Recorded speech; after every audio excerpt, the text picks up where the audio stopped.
At various points over the last few seasons, the New Orleans Pelicans have looked like legitimate Western Conference contenders. They didn't in their first round series with the Oklahoma City Thunder. They get ingloriously swept thanks to a 97-89 loss to the Thunder on Monday night. Jake Madison from Locked On Pelicans joins me now. And Jake, what did not coalesce for this team that led them to this moment that you think could have? Like there was meat left on the bone.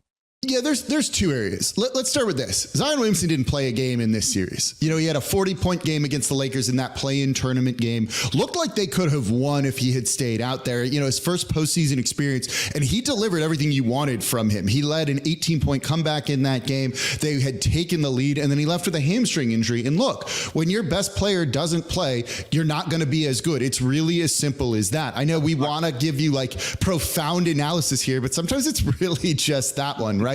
The other side of that, though, is this team still could be good, but their stars didn't deliver. You got nothing from Brandon Ingram in this series. CJ McCollum shot poorly in this series. And if your stars can't deliver for you, you're not going to win. Brandon Ingram in the closeout game here, game 4, went 2 of 14 for 8 points.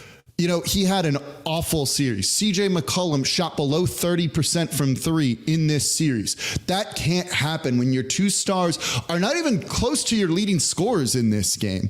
That's not going to help you, and you need those guys to deliver. They didn't, and that's what led to the sweep. The question, I think, the journalism way of asking it is, where do they go from here? What happens next? What I really just want to ask you, Jake, is this the last game that Brandon Ingram has played as a New Orleans Pelican? So that's something I'm going to be looking at on my show this whole offseason. I think there's potential for that. I don't think that'll actually be the case. I think they're going to look at making changes to their starting center. And I think they're going to do maybe another tweak or two before you get to the point of splitting up Zion Williamson and Brandon Ingram. You know, that's a bit of an extreme move. It might be the correct move, but front offices tend to be a little bit conservative. So you're going to take other steps to kind of triage this before you get to that point of being like, we need surgery here. So I think you'll see other moves first. The other thing is he only has one more year on his deal. That's going to tank his trade value right now. So you can offer him an extension. If you do that, you can't trade him for 6 months. That might be what the Pelicans do. Sign him to a longer term deal and then maybe move him at the trade deadline, depending on when he signs said deal. And that might be the direction that they need to go. So I wouldn't be shocked, even if it looks like they should move him, if you end up seeing him sign a big extension this summer. What is the most straightforward path in your mind? The simplest, most obvious way for this team to get where they want to go?